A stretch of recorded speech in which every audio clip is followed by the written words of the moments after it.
Sampai jumpa lagi rekan-rekan semua. Kisah pemuda kaya yang sederhana. Episode 265. Teman-teman, kali ini kita telah memasuki episode 265. Jangan lupa like dan komennya ya. Dan bagi yang belum subscribe, silahkan subscribe dulu supaya teman-teman dapat pemberitahuan jika kami upload cerita terbaru. Dan admin mengucapkan terima kasih kepada rekan-rekan yang telah mengikuti cerita ini. Mari kita dukung channel ini supaya senantiasa bisa terus menampilkan cerita-cerita terbaru dari kisah pemuda kaya yang sederhana. Kita kembali ke cerita. Pada episode yang lalu diceritakan, siang ini Joko dan Ismail datang ke lantai 5 perusahaan ini. Mereka saat ini telah duduk bertiga dengan Andi di sebuah ruangan kecil berukuran 4x4 meter persegi. Ruangan itu biasanya dipergunakan oleh Andi untuk sekedar membahas persoalan perusahaan ini dengan 3-4 orang stafnya. Dan di ruangan berukuran 4x4 meter persegi itu kini Joko dan Ismail duduk dengan Andi. Mas, aku mengundang kalian ke tempat ini karena ada beberapa hal yang mau aku sampaikan. Aku bisa saja memberitahukan atasanmu untuk memberitahukan hal ini, Mas, kata Andi kepada kedua orang temannya itu sambil tersenyum. Ismail dan Joko tampak begitu bangga ketika secara langsung dipanggil oleh Andi. Bahkan atasannya pun tidak berani mencegah ketika Ismail dan Joko berkata jika saat ini mereka diminta untuk menghadap komisaris perusahaan. Bahkan saat itu sang atasan dari Joko dan Ismail seakan tidak percaya dengan apa yang diucapkan oleh Joko dan Ismail, namun ketika dirinya bertanya kepada salah satu atasannya, ternyata sang atasannya itu memberitahukan jika Joko dan Ismail memang orang yang dititipkan dari lantai 5. Dan ketika mendengar jika mereka adalah orang titipan dari lantai 5, maka sang atasan Joko dan Ismail tersebut menjadi tidak bisa berkata apa-apa lagi untuk melarang Joko dan Ismail ke lantai 5 perusahaan tersebut. Kini sang atasan Joko dan Ismail kemudian bertanya-tanya di dalam hati ada hubungan apa antara kedua Orange anak buahnya itu dengan para pimpinan yang ada di lantai 5 perusahaan tersebut. Saat ini para atasan Joko dan Ismail tampaknya menjadi terheran-heran dengan kepergian Joko dan Ismail tersebut. Saat ini mereka menjadi agak khawatir dan sedikit takut dengan keberadaan kedua orang anak buahnya tersebut. Di dalam hati mereka berpikir jika kedua anak buahnya itu kenal dengan orang di lantai 5 tentulah sangat berbahaya untuk posisi dan kedudukan mereka di perusahaan ini. Hal ini karena mereka bisa menjadi semacam mata-mata yang setiap saat bisa menjadi duri di dalam daging bagi bagian yang mereka pimpin saat ini. Ismail dan Joko saat ini sedang menjadi pembicaraan para atasannya saat ini. Sementara itu Joko dan Ismail yang saat ini tengah berbicara dengan Andi saat ini diberikan beberapa informasi yang harus mereka lakukan dan Andi juga berpesan kepada keduanya untuk senantiasa bekerja sama dan berkoordinasi dengan atasan mereka di perusahaan ini.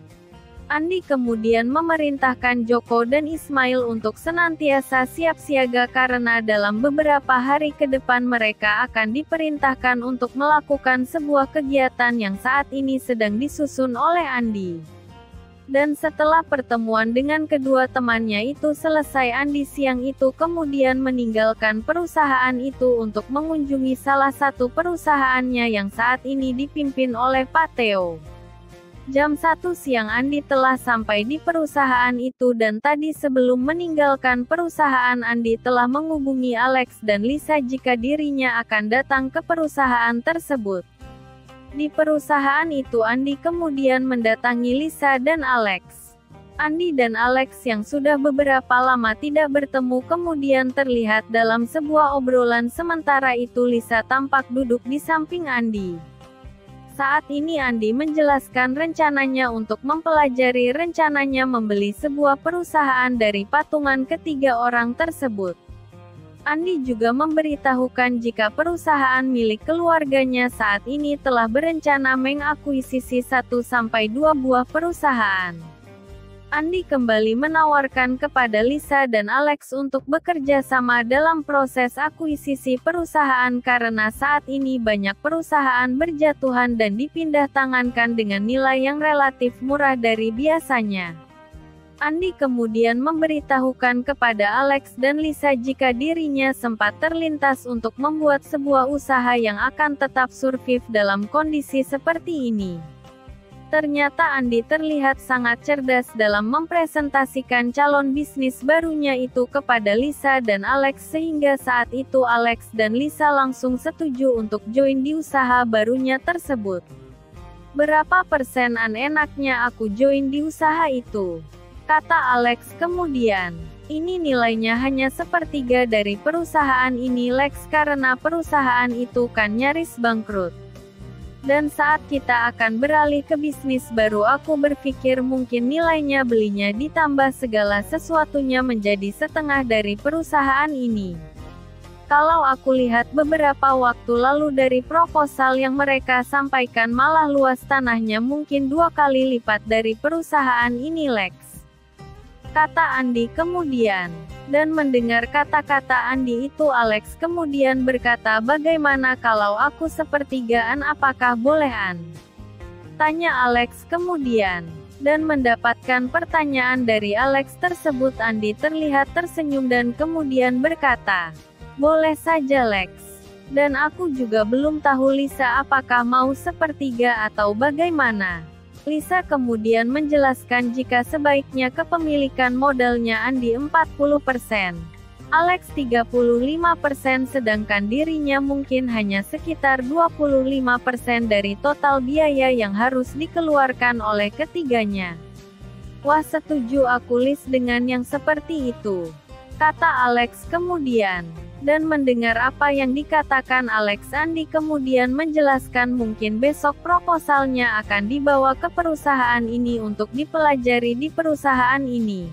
Andi kemudian meminta tolong kepada Alex supaya diinformasikan kepada para direksi untuk diadakan meeting tentang rencana mereka membeli perusahaan tersebut dan besok mereka akan mengadakan analisa bersama dengan mereka.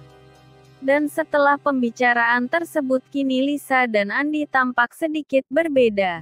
Sikap mereka terlihat sedikit berbeda. Lisa sepertinya kali ini sudah tidak ada jarak lagi dengan Andi namun berbeda dengan Andi yang sepertinya masih sedikit canggung dengan sikap dari Lisa tersebut. Dan Alex yang mengetahui kejadian itu pun terlihat hanya tersenyum saja dan kemudian berkata di dalam hatinya mungkin karena mereka sudah tunangan sehingga jarak mereka terlihat semakin dekat dari sebelumnya. Dan setelah berbincang hampir 1 jam di dalam ruangan saat ini Andi tampak keluar dari ruangan itu dan kini mereka telah kembali ke dalam ruangannya masing-masing untuk melakukan aktivitas rutin mereka. Dan di dalam ruangannya Andi sempat berpikir tentang keadaan perusahaan yang dipimpin Pak Theo ini. Ternyata di saat perusahaan lain banyak yang tergoncang karena wabah Covid namun perusahaan yang satu ini saat ini terlihat sehat bahkan masih terus membukukan keuntungan yang lumayan besar jumlahnya.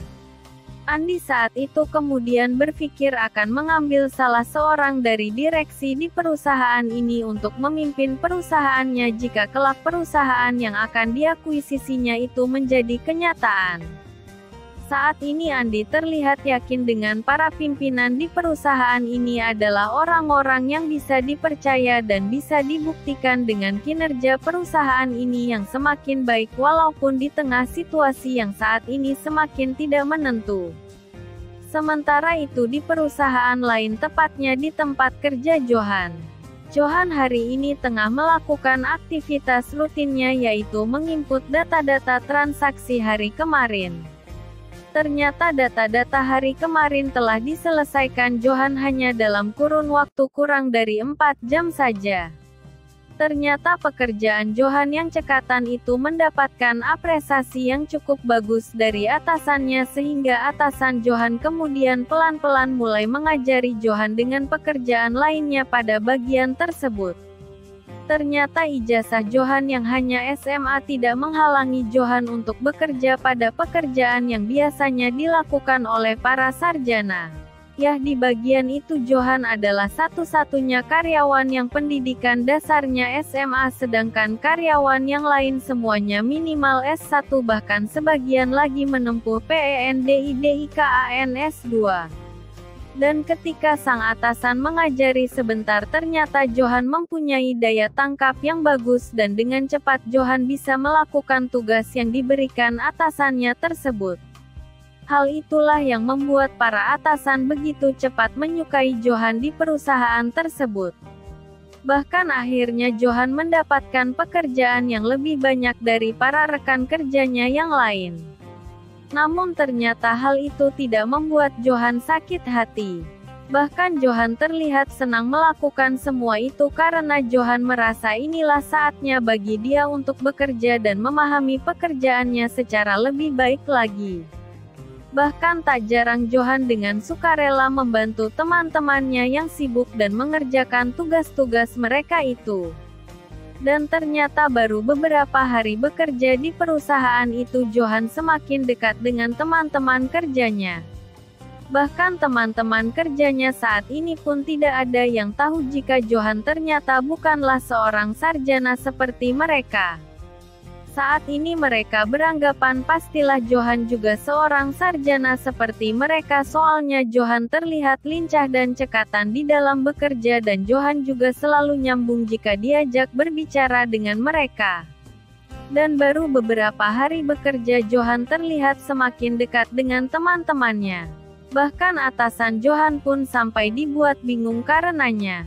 Hal itu karena sang direktur utama perusahaan ini sering menanyakan keadaan Johan kepadanya.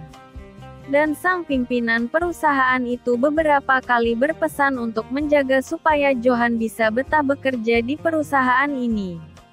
Itulah kisah pemuda kaya yang sederhana episode 265. Terima kasih kepada rekan-rekan yang sudah mengikuti cerita ini. Jangan lupa like, subscribe, dan bagikan cerita ini kepada rekan-rekan Anda. Silahkan rekan-rekan tulis saran dan komentar Anda. Dan mari kita majukan channel ini, supaya kita bisa terus menikmati cerita ini. Terima kasih.